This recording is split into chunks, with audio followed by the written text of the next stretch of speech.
त्रिशाब्दिक सूत्र संग्रह।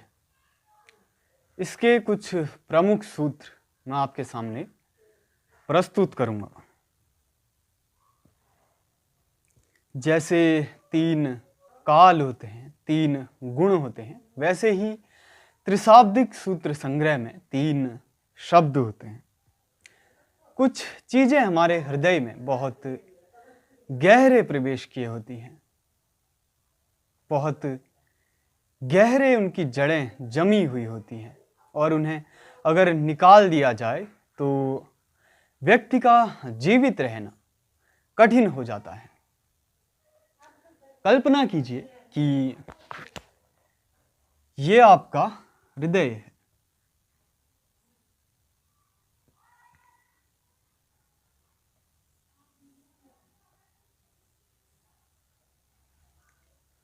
और इसमें एक वृक्ष आरोपित कर दिया है, उसने जड़ें जमा दी हैं।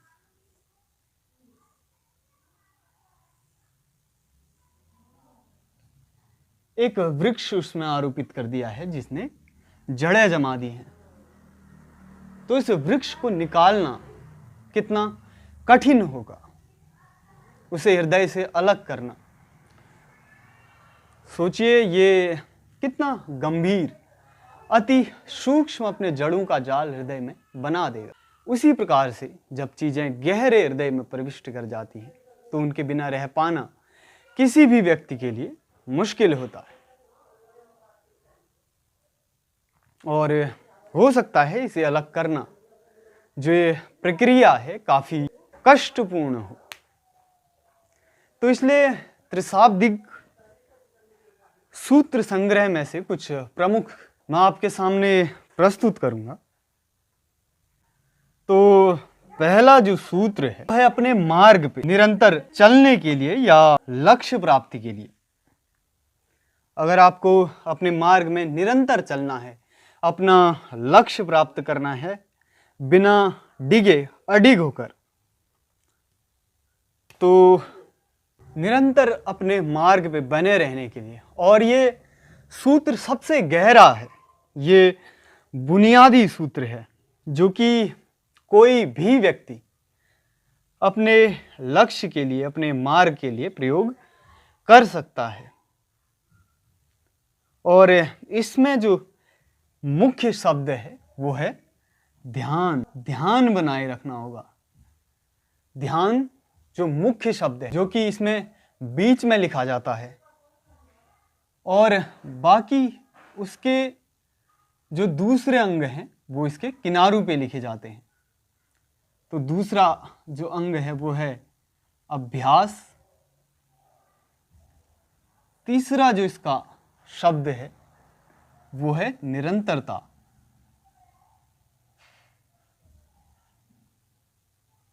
तो ये 3 शब्द हमारे पहले सूत्र में हैं। निरंतर अपने मार्ग पे बने रहने के लिए या लक्ष्य प्राप्ति के लिए, चाहे भौतिक सुख प्राप्त करने हो या अभौतिक सुख, दोनों सुखों के लिए ये सूत्र कारगर है। तो ये पहला सूत्र है और आधारभूत सूत्र आप इसे कह सकते हैं। दूसरा जो सूत्र है वो है जीवन में आध्यात्मिक उन्नति के लिए या चेतना के ऊंचे शिखर को प्राप्त करने के लिए। यह है चेतना के लिए या आध्यात्मिक उन्नति के लिए। और इसके जो 3 शब्द हैं वो है चैतन्यता,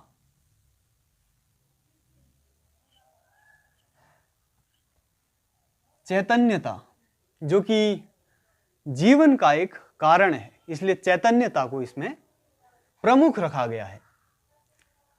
और उसके बाद जो बाकी 2 शब्द हैं वो हैं होश, क्योंकि होश हो तो ही चैतन्यता की रक्षा हो सकती है। बिना होश के चैतन्यता को जीवित रखना कठिन है। और अगर चैतन्य व्यक्ति होश साध ले तो वो जागृति को प्राप्त करता है, जागता है। और जागृति एक प्रक्रिया की तरह है। जैसे सुबह एक व्यक्ति उठता है, उसके बाद पहले वो एक निद्रा में होता है, उसके बाद वो धीरे धीरे जागता है। तो जागृति एक प्रक्रिया है। और इसका तीसरा जो सूत्र है वो है कि आध्यात्मिक उन्नति के लिए या शांति और कुछ आध्यात्मिक मूल्यों को प्राप्त करने के लिए व्यक्ति को रहना कैसे है, यह रहने के लिए या जीवनचर्या हम इसे कह सकते हैं। तो व्यक्ति को रहना है यथार्थ, यथा अर्थ जैसी चीजें हैं उन्हें वैसे देखना है और सुस्पष्ट स्पष्ट रहना है और एक व्यवस्थित तरीके से।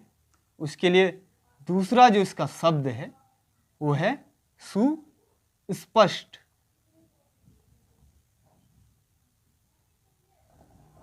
सुस्पष्ट, ठीक, सुस्पष्ट, यथार्थ और सरल।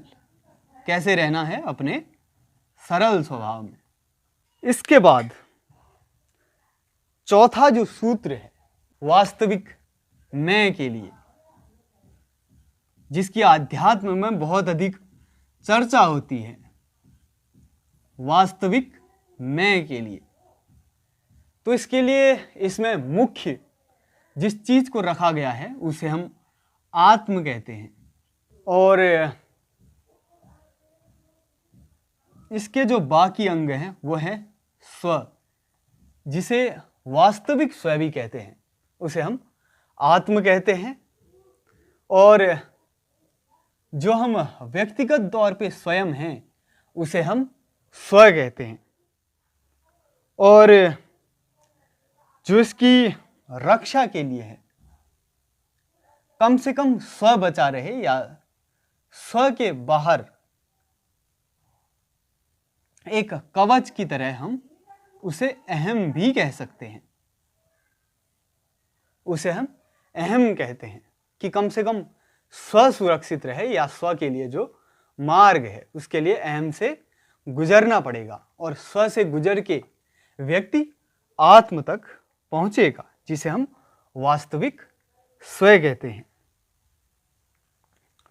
और पांचवा जो सूत्र है वो है संतुलन बनाए रखने के लिए, तंत्र पे अपनी पकड़ रखने के लिए या तंत्र पे अपना संपर्क स्थापित करने के लिए या यह किसी भी प्रकार के तंत्र पे नियंत्रण बनाए रखने के लिए या एक प्रकार का संतुलन निर्मित करना किसी भी तंत्र के लिए।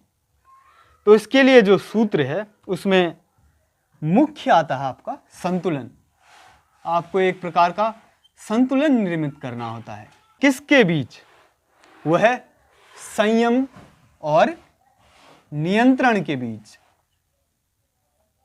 दूसरी चीज है नियंत्रण। ना ही आपको सिर्फ नियंत्रण देखना है, ना ही आपको सिर्फ स्वयं में संयम रखना है। दोनों चीजों पे एक संतुलन बनाना है। इसलिए संतुलन को हमने इसे मुख्य में रखा है। एक सूत्र इसमें अंग्रेजी का भी शामिल किया गया है, जो कि आप क्रांति के लिए कह सकते हैं, जागृति के लिए कह सकते हैं, या कह सकते हैं किसी आरंभ के लिए।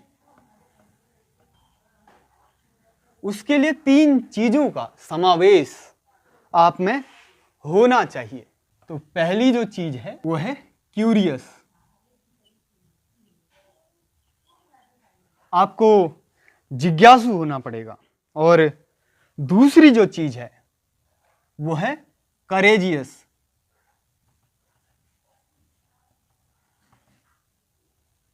और मुख्य जो चीज है वो है कॉन्शियस।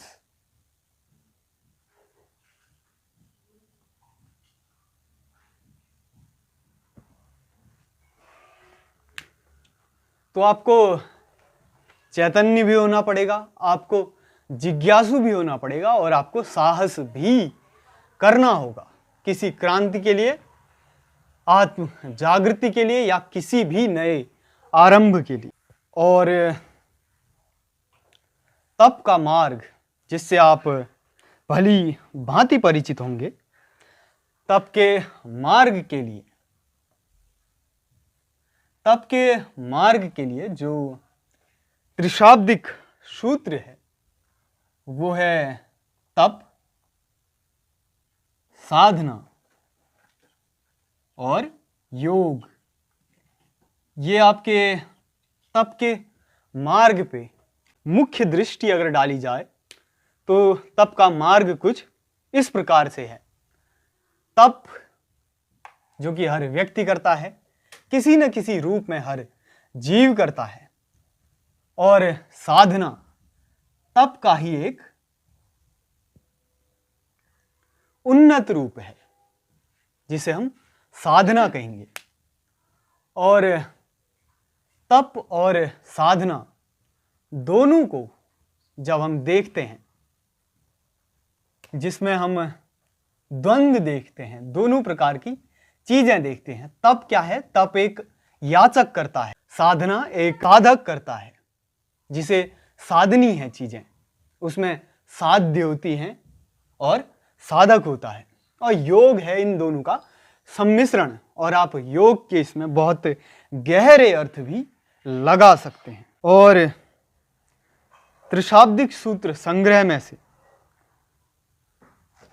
अंत में जो सूत्र मैं देना चाहूंगा वो है किसी भी बंधन से मुक्त होने के लिए।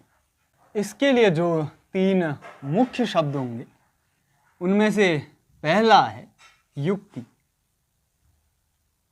युक्ति को आप कह सकते हैं कि एक प्रकार से उपाय।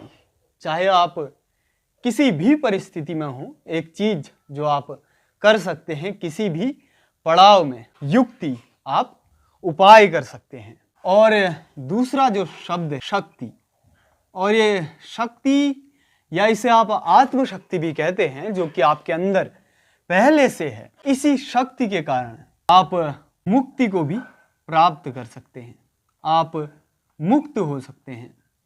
और ये शक्ति आप में पहले से है, ये आपकी शारीरिक शक्ति नहीं है। इसके लिए आप आत्मशक्ति जैसे शब्द को प्रयोग में ला सकते हैं। तो ये था त्रिशाब्दिक सूत्रों का मुख्य संग्रह, जिसमें 3 शब्द होते हैं। एक मुख्य शब्द होता है और 2 सहायक शब्द होते हैं। इसे एक त्रिशूल के 3 हिस्सों के रूप में भी दिखाया जा सकता है कुछ इस प्रकार से। साथ ही साथ आपके जीवन में 3 तरह की ही चीजें आती हैं, या तो कष्टपूर्ण या आनंदमयी या उदासीन। तो आपको तीनों में आगे बढ़ना आना चाहिए। जो इन तीनों का ट्राइडेंट है, जो त्रिशूल है, वो आपको चलाना आना चाहिए।